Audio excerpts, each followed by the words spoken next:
Vous avez l'impression que quelqu'un de proche vous sabote, mais vous n'avez jamais de preuves claires. Carl Jung a expliqué exactement ce phénomène. Et aujourd'hui, vous apprendrez à identifier chaque signe de ce poison caché. Tous les sourires ne sont pas sincères, ni toutes les proximités ne sont à l'abri. Dans de nombreuses relations interpersonnelles négatives, le vrai poison ne vient pas des ennemis déclarés, mais de ceux qui s'assoient à côté de vous et font semblant de s'en soucier. Jung a déjà souligné que l'ombre humaine, cette partie sombre que chacun se cache à lui-même, aime se déguiser dans les liens les plus étroits. Et lorsque cette ombre trouve une cible commode, une sorte de haine silencieuse naît, déguisée en coexistence saine, qui corrode votre vie sans que vous vous rendiez compte du danger. C'est précisément celui qui vous hait en secret. Il ne lève pas de drapeau, il ne déclare pas la guerre. Au contraire, cette personne vous salue avec affection devant les autres, mais, entre les lignes, répand des signes subtils de sabotage. Comportement passif, agressif, subtil, manque de soutien véritable et diffamation. Tout cela est cousu par une envie cachée qui se camoufle sous forme d'inquiétude et d'amitié. L'esprit humain est passé maître dans l'art de se mentir à lui-même, et ceux qui ne comprennent pas cette dynamique deviennent des proies faciles. Ignorer ces signes que quelqu'un vous déteste en secret est la première étape pour être manipulé, contrôlé et saboté d'une manière si discrète qu'elle semble être l'œuvre du hasard. Jung a clairement indiqué que ce que nous ne voyons pas face en nous-mêmes, nous finissons par le déverser dans les autres. Et quand vous brillez, ceux qui vivent dans l'ombre de leur propre frustration ne peuvent pas supporter votre lumière. Si vous pensez que les relations toxiques se résument à des cris et à des offenses directes, vous avez complètement tort. Le vrai danger réside dans les petits gestes, les mots apparemment innocents, les conseils bien intentionnés et les absences calculées. Et ceux qui n'apprennent pas à identifier ces signes courent le risque de porter des parasites émotionnels tout au long de leur vie, sans jamais se rendre compte d'où viennent la fatigue, l'insécurité et la remise en question constante. Les ombres que Carl Jung a décrites ne vivent pas dans des théories lointaines. Ils respirent quotidiennement, déguisés en normalité, dans des relations interpersonnelles négatives. C'est là que ces parties cachées trouvent leur place. Ce que quelqu'un refoule en lui-même, son envie cachée, ses frustrations non résolues, finit par être déversé dans l'autre, comme s'il s'agissait d'une décharge émotionnelle déguisée en opinion sincère ou en simple plaisanterie. Ceux qui ne comprennent pas cette dynamique deviennent une cible sans même s'en rendre compte. Imaginez une coexistence marquée par des critiques déguisées en conseils ou en comparaisons inutiles. Ce n'est pas une coïncidence. Ceux qui projettent leurs propres ombres trouvent dans la psychologie des relations toxiques un terrain fertile pour semer en eux-mêmes ce qu'ils ne veulent pas regarder. La projection psychologique s'infiltre dans les conversations quotidiennes, les messages passifs agressifs. Une personne qui porte des ombres lourdes n'a pas besoin de crier ou d'offenser directement. Souvent, il agit avec de petits signes de sabotage subtils. Il peut s'agir de cet oubli stratégique, de ce conseil qui semble utile, mais qui vous pousse dans un trou. C'est l'envie cachée, déguisée en aide, et la victime, sans se rendre compte du piège, est reconnaissante. Jung a déjà prévenu. Ce que vous niez en vous-même, vous le déchargez sur les autres. Il s'agit d'une projection psychologique. Il façonne même le climat émotionnel de l'environnement. Soudain, vous ressentez un poids inexplicable lorsque vous entrez dans un endroit ou que vous parlez à quelqu'un en particulier. Il ne s'agit pas d'une sensibilité exagérée. C'est l'odeur des ombres qui plane dans l'air. Et lorsque vous commencez à remarquer ces signes, que quelqu'un vous déteste en secret, l'étape suivante consiste à déchiffrer comment cette haine se cache dans de fines couches d'ironie, et de mépris masqué. L'ironie est un outil tranchant dans les relations interpersonnelles négatives. Ceux qui maîtrisent le sarcasme apprennent à lancer des pics camouflés dans des plaisanteries, cachant le poison dans une supposée légèreté. Dans la psychologie des relations toxiques, cela est considéré comme une forme classique de comportement. Aujourd'hui, l'expression a un sourire à l'extérieur, mais elle porte une épingle à l'intérieur. Le genre d'arnaque qui provoque sans laisser de preuves. J'ai déjà expliqué que le mépris enraciné est souvent déguisé en humour, parce que l'esprit humain a peur d'admettre sa propre haine. Ainsi, au lieu d'une critique directe, la personne glisse des commentaires acides entre deux rires. Des phrases comme « Tu es le seul à pouvoir penser cela » ou « Je ne m'attendais pas à autre chose de toi » portent une envie cachée, déguisée en grâce. Ceux qui ne comprennent pas ce jeu finissent par rire avec eux, sans se rendre compte qu'ils sont visés.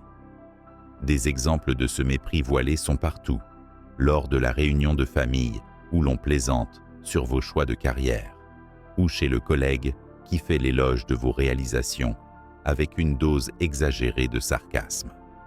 Ce sont de petites graines de projection psychologique plantées dans la vie quotidienne. Et à chaque fois que vous riez, la personne obtient une autorisation silencieuse de continuer le spectacle. Identifier les signes que quelqu'un vous déteste en secret implique de voir clairement ces schémas. Personne n'a besoin de vivre sous une attaque directe pour être saboté. Cette ironie malveillante est une forme de haine socialement acceptable. Ceux qui maîtrisent cet art sont généralement le même type de personnes qui pratiquent également le sabotage subtil. Et c'est à ce moment-là que nous commençons à marcher sur un terrain encore plus dangereux. Le sabotage subtil est l'une des armes préférées dans les relations interpersonnelles négatives. Il ne s'agit pas d'attaque frontale ou de déclaration de guerre, mais de petits détours qui vous font dévier de votre trajectoire sans tambour ni trompette. Des conseils déformés par-ci, une promesse oubliée par-là. Et avant que vous ne vous en rendiez compte, vos choix ont commencé à suivre le scénario de quelqu'un d'autre. C'est ainsi qu'agit l'envie cachée dans des gestes apparemment innocents. Ce type de comportement passif-agressif est souvent déguisé en aide ou en préoccupation. « Je ne veux que ton bien » est une phrase classique qui précède les suggestions qui, au fond, minent votre confiance. Si vous lui parlez d'un plan important, la personne vous indiquera rapidement toutes les raisons pour lesquelles vous abandonnez. Et le plus curieux, c'est qu'elle le fait avec un ton si amical que la victime ne se rend pas toujours compte qu'elle est tirée en arrière.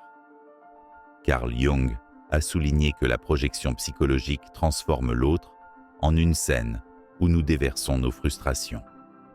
La personne qui sabote réagit en fait à sa propre incapacité à faire face à l'envie cachée. Lorsqu'elle voit quelqu'un de proche d'elle avancer, elle a l'impression que cette avancée est une menace personnelle. Pour contrer ce sentiment, elle crée des obstacles subtils. Le genre de sabotage qui ne laisse pas d'empreinte digitale. Pour identifier les signes que quelqu'un vous déteste en secret, il faut prêter attention à ce jeu de manipulation discrète. Ceux qui pratiquent le sabotage subtil en sont rarement satisfaits. Ces actes d'impuissance silencieuse vont de pair avec un manque de soutien véritable, car ceux qui ne peuvent pas faire face à leurs ombres auront à peine l'espace intérieur pour célébrer leur victoire ou vous offrir un véritable soutien. Tout silence n'est pas la paix. Parfois, c'est juste l'absence calculée d'un véritable soutien dans les relations interpersonnelles négatives. Cette omission est une manière stratégique de faire preuve de mépris. Lorsque quelque chose d'important se produit dans votre vie, que ce soit une victoire ou une chute, la personne qui vous déteste en secret répond avec une apathie déconcertante. Carl Jung explique que l'ombre projette, à ce moment-là, sa propre incapacité à faire face à ses frustrations intérieures. Ce manque de soutien véritable n'a pas besoin d'être flagrant. Il doit simplement être constant. Le jour où vous réalisez quelque chose d'important, la personne change de sujet ou répond par un « Ah, cool ». Si vous rencontrez un problème, elle minimise votre douleur en disant qu'elle a vécu pire. Ce comportement passif-agressif ne laisse pas de cicatrices visibles, mais il dégonfle votre sentiment de valeur. Détail d'une extrême pertinence dans la psychologie des relations toxiques. Des exemples de cela sont dans tous les types de liens. L'ami qui disparaît au moment où vous en avez le plus besoin, le collègue qui vous cache des opportunités ou le parent qui réagit avec ennui à vos réalisations. C'est de la dissimulation en mode économique, sans explosion, juste des absences planifiées au millimètre près. Le message est clair. Votre bonheur vous dérange, votre douleur n'a pas d'importance et vos progrès n'ont pas d'importance. Il est essentiel de reconnaître ces signes que quelqu'un vous déteste en secret, car cette absence calculée n'est qu'un élément du tableau. Ce genre de mépris silencieux va presque toujours de pair avec une compétition silencieuse, où chacun de vos pas est considéré comme un mouvement rival à surveiller et, si possible, à neutraliser. La compétition silencieuse est une guerre menée en silence, où chaque victoire est considérée comme une défaite personnelle de ceux qui vous haïssent en secret. Dans les relations interpersonnelles négatives, cette dynamique se camoufle en rivalité innocente, mais derrière elle, il y a une envie cachée qui transforme votre succès en une menace directe. Carl Jung a expliqué que l'ombre projette ses propres frustrations sur l'autre, voyant en lui le reflet de ce qu'il aimerait être, ce qui génère un besoin compulsif de le surmonter. Ce type de comportement passif-agressif se produit dans des situations quotidiennes. Par exemple, lorsque vous partagez une réalisation et que la personne essaie immédiatement de attirer l'attention sur elle-même. Vous leur dites que vous allez commencer un nouveau cours et elle vous répond en disant qu'elle a déjà fait quelque chose de beaucoup plus difficile. Vous mentionnez une opportunité et le lendemain, il y a de plus grandes nouvelles. Ce n'est pas une coïncidence. C'est une réaction automatique de ceux qui vivent piégés dans la psychologie des relations toxiques. La compétition silencieuse est un sale jeu, où la victoire des autres est considérée comme une insulte personnelle. Par conséquent, la personne qui vous hait en secret ne célèbre pas vos victoires. Elle les soutient dans la préparation de sa prochaine carte. C'est un signe classique de sabotage subtil. Il ne vous attaque pas directement, mais crée un climat où chacune de vos avancées doit être immédiatement dévaluée ou dépassée. Remarquer ces signaux, c'est comme ajuster la mise au point d'un objectif. Au début, cela semble exagéré, mais avec le temps, vous comprenez le modèle. Cette concurrence déguisée ne se produit pas de manière isolée. Elle est la sœur jumelle de la diffamation et de la critique dans son dos. C'est là que le vrai visage de cette haine cachée commence à émerger plus clairement. La diffamation et le retour de bâton sont des outils classiques dans la psychologie des relations toxiques. Ceux qui vous haïssent en secret ont rarement le courage de vous affronter directement. Au lieu de cela, ils répandent des distorsions sur votre image, généralement déguisées en inquiétude ou en explosion. Carl Jung a déjà montré que l'ombre projette sur l'autre ce que la personne elle-même ne peut supporter de voir en elle-même. Ainsi, ses qualités deviennent des défauts et ses erreurs sont amplifiées jusqu'à ce qu'elles deviennent des vérités commodes.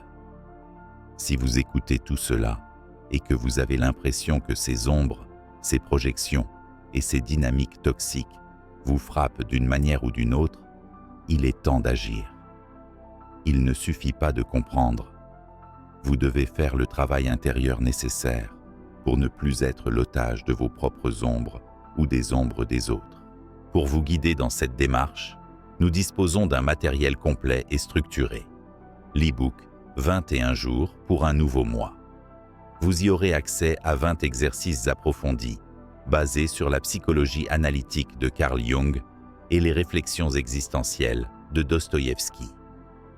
Ces exercices ne sont pas seulement des réflexions libres, ce sont des pratiques structurées, conçues pour vous emmener dans un voyage de 21 jours de plongée intérieure, où vous affronterez votre ombre, passerez en revue vos croyances inconscientes et reconstruirez votre relation avec vous-même.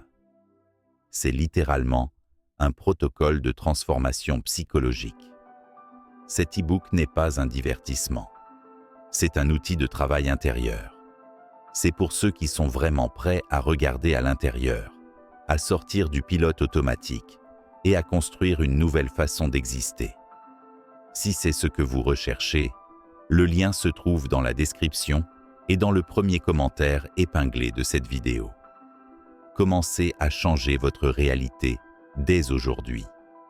Ce comportement passif-agressif est si insidieux parce qu'il est silencieux et sournois. La personne parle de vous avec le sourire aux lèvres, modulant le ton pour ne pas paraître méchante. Je l'aime beaucoup, mais c'est la porte d'entrée d'une série de critiques voilées. Ce genre de projection psychologique vous transforme en méchant de son récit, même si vous n'avez rien fait. Les signes que quelqu'un vous déteste en secret sont évidents lorsque vous commencez à réaliser que vos histoires circulent dans des versions étranges. Vos collègues vous regardent différemment. Les membres de la famille font des commentaires croisés. Les amis s'en vont sans explication. C'est la diffamation qui remplit son rôle de saboter leur connexion, d'éroder leur crédibilité en coulisses. Et pendant que vous essayez de comprendre ce qui s'est passé, la personne feint la surprise face à votre confusion. Cette machine à broyer la réputation n'agit pas seule. Ceux qui répandent des critiques cachées sont généralement les mêmes qui ne peuvent pas célébrer leur réalisation. Et cette incapacité à ressentir de la joie dans votre succès est le prochain signe flagrant que la haine silencieuse s'est transformée en stratégie.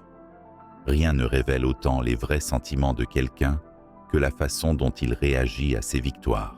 Ceux qui vous haïssent en secret voient chacune de vos réalisations comme un rappel personnel de leurs propres échecs. Dans la psychologie des relations toxiques, cette réaction glaciale est une extension directe de l'envie cachée. Carl Jung a déjà expliqué que la luminosité des autres illumine les ombres que quelqu'un essaie de cacher. Et ceux qui ne supportent pas leur propre ombre ne peuvent tout simplement pas tolérer le succès de ceux qui les entourent. Ce comportement passif-agressif peut se manifester sous de nombreuses formes, de ce commentaire acide déguisé en blague, ainsi qu'avec beaucoup de chance, au changement soudain de sujet lorsque vous annoncez de bonnes nouvelles. Il y a aussi la minimisation classique, lorsque la personne prétend que sa victoire est plus petite qu'elle ne l'est réellement. Ce n'est pas un hasard. Il s'agit d'une tentative de recalibrer la dynamique du pouvoir. Les exemples sont nombreux. Vous réussissez un processus de sélection difficile et la personne dit que le poste vacant n'était même pas si bon que ça. Vous commencez à exceller dans quelque chose de nouveau et elle vous répond que n'importe qui peut le faire. Ce sont des signes de sabotage subtils, déguisés en opinions sincères. C'est de l'envie cachée qui agit poliment, parce que l'ombre ne veut jamais être découverte. Elle veut juste descendre de niveau. Se rendre compte de ce voleur, c'est ouvrir une porte dangereuse, car cette incapacité à célébrer ses réalisations s'accompagne d'une froideur croissante au moment où vous avez le plus besoin de soutien. C'est alors que le mépris caché cesse d'être subtil et commence à envahir votre vulnérabilité sans relâche. La vulnérabilité d'une personne est le véritable test de tout lien. Quand quelqu'un vous déteste en secret, c'est vu comme une occasion d'affaiblir, pas de soutenir. Dans la psychologie des relations toxiques, cette froideur calculée est le reflet direct de l'envie cachée et de la projection psychologique. Carl Jung a déjà montré que l'ombre rejette tout lien qui fait ressortir ses propres fragilités.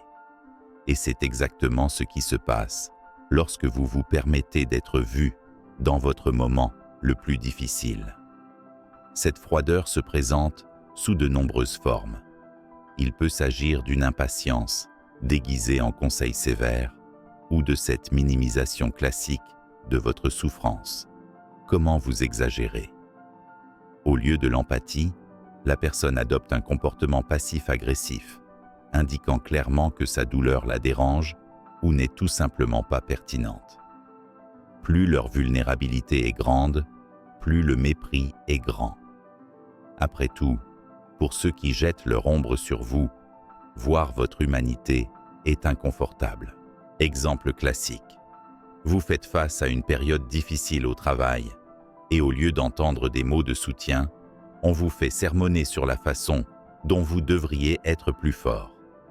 Ou vous parlez de problèmes personnels et la personne répond avec irritation ou désintérêt, comme s'il s'agissait d'une nuisance inutile. Cette froideur n'est pas un manque de temps ou de fatigue. C'est un sabotage subtil dans sa forme émotionnelle. Il est essentiel de reconnaître ces signes que quelqu'un vous déteste en secret, car cette indifférence déguisée en sincérité se transforme souvent en tentative de contrôle et de manipulation. Et puis, la toxicité cesse d'être seulement émotionnelle et commence à envahir vos choix, vos décisions et votre liberté. Lorsque la haine cachée atteint un certain niveau, elle a besoin d'un exutoire plus direct. C'est là qu'intervient la tentative de contrôle et de manipulation.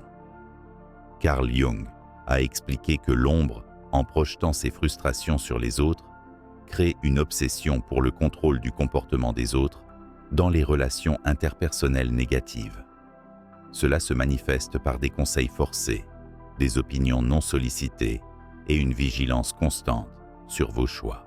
Ce contrôle ne s'accompagne pas de cris ou d'ordres explicites. C'est déguisé en soins excessifs.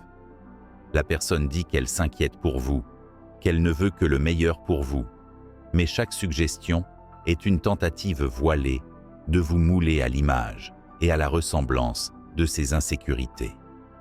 Il s'agit d'un comportement passif-agressif dans sa forme la plus stratégique, contrôlé sans paraître autoritaire. Et au centre de tout cela se trouve toujours l'envie cachée qui ne supporte pas de vous voir prospérer par vous-même. Les exemples abondent. La personne critique vos amitiés, déconseille les opportunités qui vous feraient grandir, suggère des changements qui affaiblissent votre autonomie et crée même des scénarios de risque fictifs pour justifier ce contrôle. C'est comme si chacune de vos décisions devait passer à travers le filtre de ces insécurités. Et plus vous essayez de vous libérer, plus il y a de manipulation pour vous garder sous contrôle. Il est crucial de remarquer ces signes que quelqu'un vous déteste en secret, car la manipulation se fait rarement seule. C'est le résultat naturel de tout sabotage subtil, de toute concurrence silencieuse, de toute froideur et de toute diffamation. C'est à ce moment que se referme le cycle de la psychologie des relations toxiques. Et ceux qui ne comprennent pas ce jeu finissent par danser sur la musique, sans même s'en rendre compte.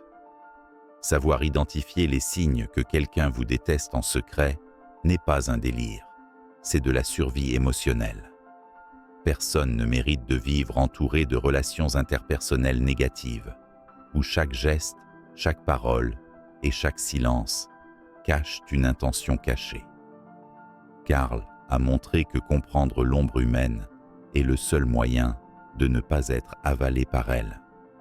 Et ceux qui n'apprennent pas à lire ces signes deviennent une partie du jeu dont ils ne savaient même pas qu'il était joué. Vous n'avez pas besoin de vous méfier de tout et de tout le monde, mais vous devez ouvrir les yeux sur la psychologie des relations toxiques. Ceux qui apprennent à identifier la projection psychologique, le comportement passif-agressif, le sabotage subtil et l'envie cachée ne sont plus des victimes faciles. Désormais, chaque commentaire croisé, chaque absence stratégique et chaque conseil déguisé en soin sonnera l'alarme en interne. Et cela vous redonne du pouvoir. Il n'y a pas d'évolution personnelle sans harmonie dans les relations. Ceux qui portent des poids cachés dans le cercle proche ne marchent jamais léger. Appliquez ces connaissances sans craindre de déplaire à ceux qui profitent de votre naïveté. Si vous allez perdre quelqu'un, que ce soit celui qui vous a déjà secrètement encouragé. Ceux qui comprennent ce jeu non seulement se protègent, mais construisent également des liens beaucoup plus sains qui sont protégés contre l'usure invisible de l'envie et de la manipulation. Si vous voulez continuer à élargir votre esprit, comprendre comment la philosophie, la psychologie des profondeurs et les grands penseurs de l'histoire expliquent le comportement humain et les dilemmes de l'existence, abonnez-vous à la chaîne et activez les notifications. Ici, chaque vidéo est une pièce pour vous permettre d'assembler le puzzle de votre propre conscience. Il ne s'agit pas d'un espace pour des réponses toutes faites. C'est une invitation constante à la réflexion, au courage de penser par soi-même et à la recherche d'une vie qui a plus de sens et de clarté.